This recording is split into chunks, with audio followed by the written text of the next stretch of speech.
दोस्तों, आज मैं आपको जिन 10 बेहतरीन इमोशनल मूवीज के नाम बताने वाला हूँ, वो मूवीज आपको अलग अलग तरीकों से, अलग अलग कारणों से इमोशनल करने वाली है। जैसे किसी मूवी में किसी पर होते हुए अत्याचार को देखकर आप इमोशनल हो जाओगे, तो किसी पर किसी के एहसान को देखकर आप इमोशनल हो जाओगे, तो किसी की कड़ी मेहनत के बाद जब उसे उस मेहनत का फल मिलता है और उसके चेहरे पर जो इमोशनल एक्सप्रेशन आते हैं, आंखों में जो आंसू आते हैं, उसे देखकर आपके भी आंखों में आंसू आ जाएंगे। तो कहने का मतलब यही है कि आपको इमोशनल करने के बहुत सारे अलग अलग तरीके हैं, अलग अलग कारण हैं, और आज मेरे द्वारा रिकमेंड की जाने वाली 10 बेहतरीन इमोशनल मूवीज को देखकर आप 10 अलग अलग तरीकों से इमोशनल हो जाओगे। तो इनमें से एक भी मूवी आपसे मिस ना हो, इसलिए वीडियो को पूरा देखिए। पसंद आए तो इसे लाइक, शेयर और चैनल पर नए हैं तो चैनल को सब्सक्राइब करना ना भूलें। नंबर 10 पर है रूम। ड्रामा और थ्रिलर के जॉनरा पर बनी इस मूवी को साल 2015 में रिलीज किया गया था।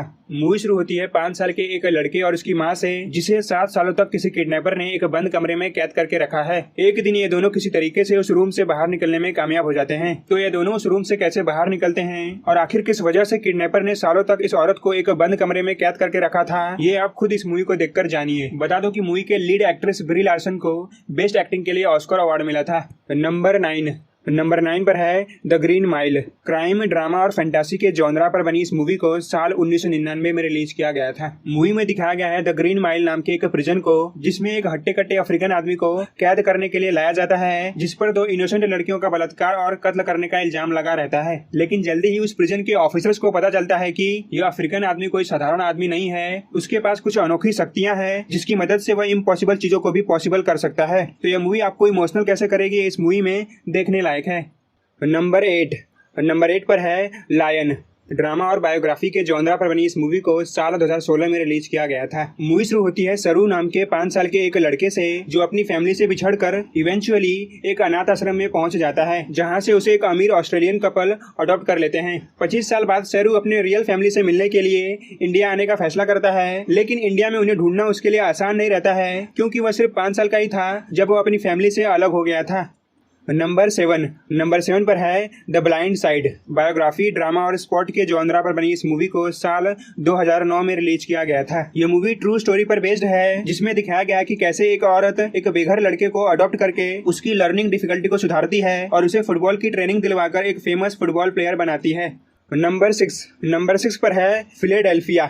यह एक कोर्ट रूम ड्रामा मूवी है, जिसे रिलीज किया गया था साल 1993 में। मूवी शुरू होती है फिलेडेल्फिया शहर में रहने वाले एंड्रयू नाम के एक यंग लॉयर से, जिसे एड्स की बीमारी रहती है, लेकिन इस बीमारी को एंड्रयू अपने लॉ फर्म के बाकी मेंबर से छुपा कर रखता है। तो जब इन लोगों को इसकी बीमारी के बारे में पता चलता है, तो ये लोग एंड्रयू को तुरंत कोई और वजह बताकर फर्म से निकाल देते हैं, जिसके बाद एंड्रयू किसी और लॉयर की मदद से अपने फर्म के खिलाफ कोर्ट में लड़ने का फैसला करता है, क्योंकि उसे पूरा विश्वास रहता है कि उसे कोई और वजह से नहीं, बल्कि उसकी एड्स की बीमारी की वजह से उसे फर्म से निकाला गया है, जो कानून के नजरिए से गलत है। नंबर 5 पर है कैंप एक्सरे। ड्रामा और वॉर के जॉनरा पर बनी इस मूवी को साल 2014 में रिलीज किया गया था। मूवी में दिखाया गया है कि यंग औरत को, जो अपने लिए कुछ बड़ा करने के मकसद से मिलिट्री ज्वाइन करती है, लेकिन उसे कैंप एक्सरे नाम के एक टेम्पररी डिटेंशन फैसिलिटी को गार्ड करने के लिए भेज दिया जाता है। तो वहाँ काम करते करते इस औरत की दोस्ती उसी डिटेंशन फैसिलिटी में कैद किए गए एक कैदी से हो जाती है। ये मूवी आपको इमोशनल कैसे करेगी, आप खुद इस मूवी को देखकर जानिए। नंबर 4 पर है the pursuit of happiness. Drama और बायोग्राफी के जॉनरा पर बनी इस मूवी को साल 2006 में रिलीज किया गया था। यह मूवी ट्रू स्टोरी से इंस्पायर्ड है, जिसमें दिखाया गया कि कैसे क्रिस गार्डनर नाम का एक सेल्समैन पैसों की तंगी की वजह से बेघर हो जाता है, जिसके बाद अपने 5 साल के बेटे को लेकर रेलवे प्लेटफॉर्म और पब्लिक टॉयलेट में रात गुजारकर काफी मेहनत कर एक सक्सेसफुल बिजनेसमैन बनता है।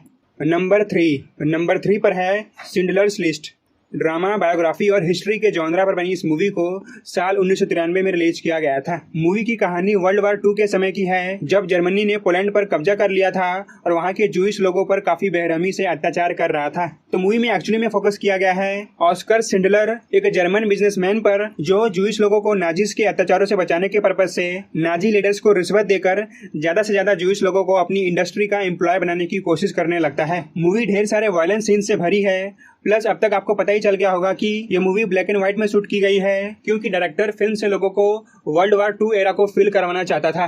नंबर 2 नंबर 2 पर है 12 Years a Slave। Drama, biography और हिस्ट्री के जॉनरा पर बनी इस मूवी को साल 2013 में रिलीज किया गया था। मूवी शुरू होती है एक फ्री ब्लैक अमेरिकन आदमी से, जिसे दो बहरूपिया आदमी अच्छी जॉब दिलाने के बहाने वाशिंगटन डीसी में लाकर धोखे से गुलाम बनाकर बेच देते हैं। तो मूवी का जैसा टाइटल है 12 Years a Slave, तो यह आदमी 12 सालों तक गोरे लोगों का गुलाम बनकर रहता है। इस मूवी में जिस तरीके से गोरे लोगों ने अपने गुलामों पर अत्याचार किया है, उसे देखकर आपका खून खौल जाएगा और आप सोचने लगेंगे कि काश मैं उन हरामियों को जान से मार पाता।